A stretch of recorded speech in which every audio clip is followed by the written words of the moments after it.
Hello बच्चों, आगे प्रश्न देखिए। प्रस्तुत पद्यांश हमारे हिंदी की पाठ्य पुस्तक आरो भाग 2 में संकलित कविता कैमरे में बंद अपाहिज से अवतरित है। इसके कवि रघुवीर साय जी हैं। इस पद्यांश में कवि ने एक अपंग व्यक्ति की बेचैनी का संजीव चित्रण किया है। व्याख्या देखिए।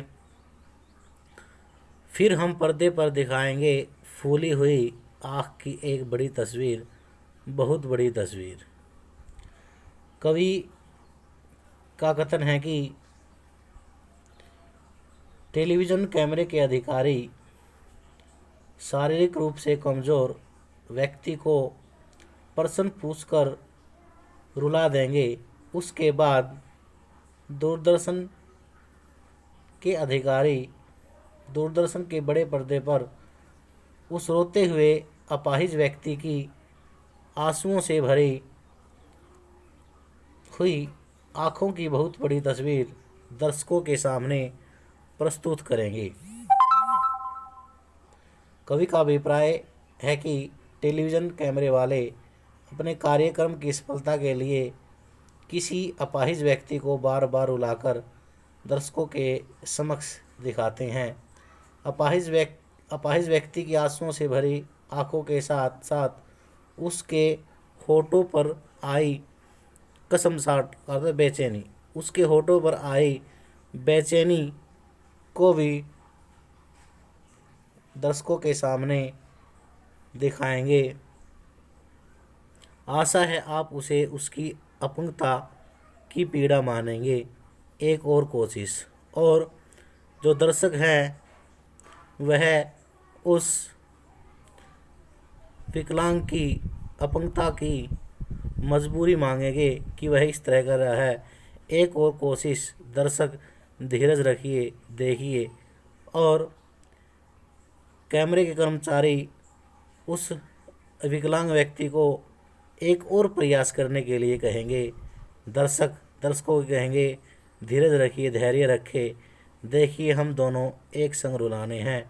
और वो आशा करेंगे कि दर्शक और जो अपाहिज व्यक्ति हैं वह दोनों एक साथ रोने लगे, अर्थात कार्यक्रम को इतना रोचक बना देंगे कि देखने वाला भी उसकी पीड़ा को देखकर रोने लगे। आगे देखिए। और आप और वह दोनों कैमरा बस करो, नहीं हुआ रहने दो, पर्दे पर वक्त की कीमत है, अब मुस्कराएंगे हम। और आप और वह दोनों। और अंत में अपाहिज और जो दर्शक हैं वह दोनों देख करके रोने लगेंगे। कैमरा बस करो, नहीं हुआ। और कैमरे के कर्मचारी कहेंगे बस यहीं तक, नहीं हुआ। जो कार्यक्रम प्रस्तुत था वह पूरा नहीं हुआ, रहने दो।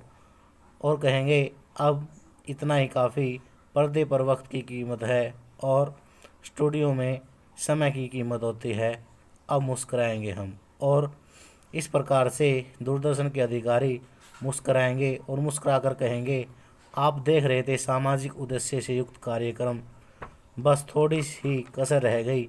और ये कहेंगे कि आप हमारे द्वारा दिखाए गए कार्यक्रम जो कि सामाजिक उद्देश्य से परिपूर्ण है उसको देख रहे थे, बस कार्यक्रम में थोड़ी ही कमी शेष रह गई। अंत में वह धन्यवाद कहेंगे। तो भाव सौंदर्य